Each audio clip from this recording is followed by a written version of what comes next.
Day news Bharat में मैं श्रेया शर्मा आपका स्वागत करती हूं। Day to day news Bharat आपसे वादा करता है कि हम पूरी निष्पक्षता के साथ पत्रकारिता करेंगे और हमारा कोई भी पत्रकार किसी से किसी भी प्रकार का उपहार या विज्ञापन स्वीकार नहीं करता और आगे भी नहीं करेगा। साथ ही हम ऐसी कोई खबर नहीं दिखाएंगे जिससे हमारी भोली भाली जनता मूर्ख बने या उन्हें धोखा मिले। हम दबे कुचले लोगों की आवाज बनते आए हैं और आगे भी बनेंगे। हम लोकतंत्र के चौथे स्तंभ को और अधिक मजबूत करने की पूरी कोशिश कर रहे हैं। अब बात करते हैं खबर की। बिहार में नई सरकार गठन की हलचल तेज हो गई है। मुख्यमंत्री नीतीश कुमार के नेतृत्व में बनने वाली सरकार को लेकर मंगलवार का दिन जो है बेहद अहम साबित होने वाला है। जेडीयू और बीजेपी दोनों दल आज अपने अपने विधायक दल की बैठक करने जा रहे हैं, जिसमें नेता चुने जाएंगे और सरकार की पूरी रूपरेखा जो है लगभग तय हो जाएगी। सूत्रों के मुताबिक मंत्रिमंडल को लेकर दोनों दलों के बीच जो है गहन चर्चा चल रही है। अभी तक की जानकारी बताती है कि जेडीयू और बीजेपी बराबर संख्या में मंत्री बनाएंगे, लेकिन जो है सबसे ज्यादा स्पीकर पद को लेकर अभी बातचीत चल रही है। जेडीयू और बीजेपी दोनों ही इस महत्वपूर्ण पद पर दावा ठोक रहे हैं।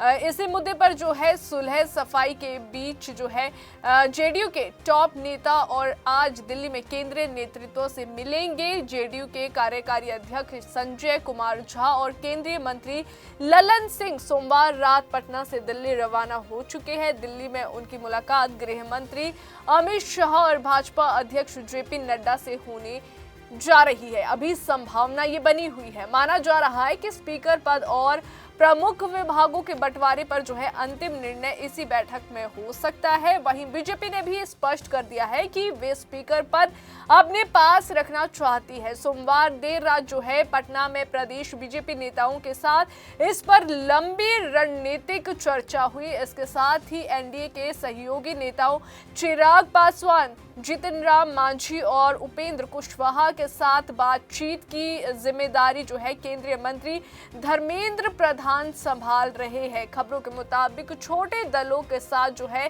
सरकार गठन को लेकर सहमति लगभग बन चुकी है। इसी बीच बुधवार 19 नवंबर को जेडीयू और बीजेपी दोनों की विधानमंडल दल की जो है अलग अलग बैठकें होगी। इन बैठकों के बाद शाम को एनडीए विधानमंडल दल की संयुक्त बैठक भी होगी, जिसमें नई सरकार के चेहरे पर औपचारिक मुहर लग जाएगी। और अब सबसे बड़ा अपडेट ये है कि 20 नवंबर को पटना के गांधी मैदान में शपथ ग्रहण समारोह का आयोजन किया जाएगा।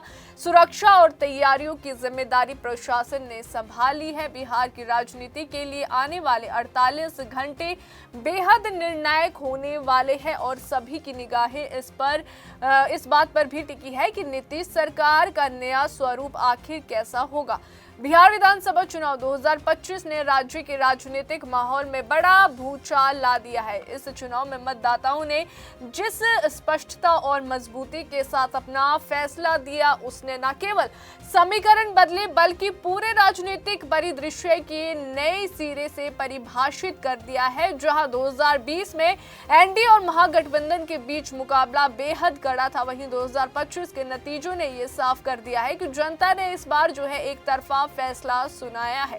एनडीए ने न सिर्फ अपनी पकड़ मजबूत रखी है बल्कि विपक्ष को कई जिलों में बुरी तरह से जो है बाहर कर दिया है। सबसे पहले बात करते हैं पहले चरण की। इस चरण में कुल 121 सीटों पर मतदान हुआ, लेकिन नतीजे सामने आते ही जो तस्वीर उभर कर आई उसने सभी राजनीतिक विशेषज्ञों को हैरान कर दिया। महागठबंधन जहां महज 18 सीटों पर सिमट गया, वहीं एनडीए ने 103 सीटों पर शानदार जीत दर्ज की। ये प्रदर्शन बताता है कि 2020 में जहां मुकाबला बराबरी का दिख रहा था, 2025 तक आते आते वही इलाके एनडीए के मजबूत किले बन चुके थे। 2020 में इसी चरण की सीटों में एनडीए को जो है 59 सीटें मिली थी, लेकिन 2025 में ये संख्या दुगनी हो गई है, जो मतदाताओं की बदलती प्राथमिकताओं का साफ संकेत भी है। पहले चरण के झटके के बाद जो है सबकी निगाहें दूसरे चरण पर थी। 122 सीटों वाले इस चरण में भी एनडीए ने अपना दबदबा कायम रखा और 99 सीटों पर कब्जा कर लिया। ये कुल सीटों का करीब जो है 81% है, जो किसी भी चुनाव में बेहद बड़ी सफलता मानी जाती है। वहीं आपको बता दें कि महागठबंधन को इस चरण में 17 सीटें मिली, जबकि AIMIM ने 5 और बसपा ने 1 सीट हासिल की। हालांकि पहले चरण की तुलना में एनडीए की सीटें कुछ कम थी, लेकिन बढ़त इतनी बड़ी थी कि चुनाव का रुख जो है पहले ही चरण में साफ हो गया था। दूसरे चरण के नतीजों ने इस बात पर मुहर लगा दी कि बिहार में इस बार जो है एनडीए की विशाल लहर चली है। अगर 2020 और 2025 को आमने सामने रखकर देखें तो अंतर और भी स्पष्ट हो जाता है। 2020 में एनडीए को 125 सीटें और महागठबंधन को 110 सीटें मिली थी। मुकाबला बेहद कड़ा था और कई सीटों पर जीत का अंतर कुछ 100 वोटों तक सिमटा हुआ था, लेकिन 2025 में ये टक्कर लगभग गायब हो गई। दिलचस्प बात यह है कि जिन जिलों में 2020 में महागठबंधन ने बढ़त बनाई थी, वहां भी इस बार जो है एनडीए ने अपने मजबूत प्रदर्शन से तस्वीर बदल दी। ये नतीजे बताते हैं कि एनडीए की चुनावी रणनीति जमीन तक असर डालने में कामयाब रही, चाहे वे संगठन की मजबूती हो, बूथ स्तर पर तैयार नेटवर्क हो या फिर उम्मीदवारों का चयन।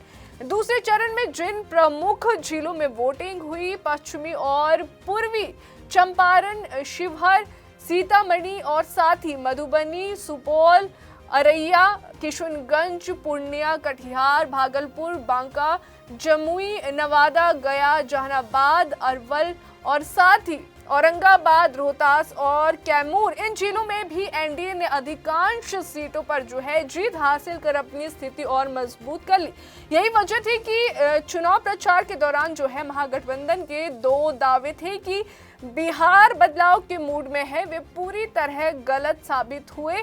नतीजों ने जो है साफ कर दिया कि जनता ने निर्णायक रूप से एनडीए की सरकार को दोबारा मौका दिया। पहले चरण में एनडीए की 85% से अधिक जीत ने चुनाव का भाव पहले ही दिन जो है सेट कर दिया था। वहीं राजनीतिक विशेषज्ञों का मानना है कि एनडीए के इस बड़ी जीत के पीछे कई कारण है। विकास और स्थिरता की छवि, बेहतर चुनावी प्रबंधन, बूथ स्तर तक गठित मजबूत नेटवर्क और विपक्ष की कमजोर रणनीति और आपसी मतभेद, इन सभी तत्वों ने जो है मिलकर एनडीए के पक्ष में एक सशक्त माहौल तैयार किया। लेकिन इस पूरे चुनाव में एक दिलचस्प पहलू भी नजर आया, महिला उम्मीदवारों की संख्या का बेहद कम होना।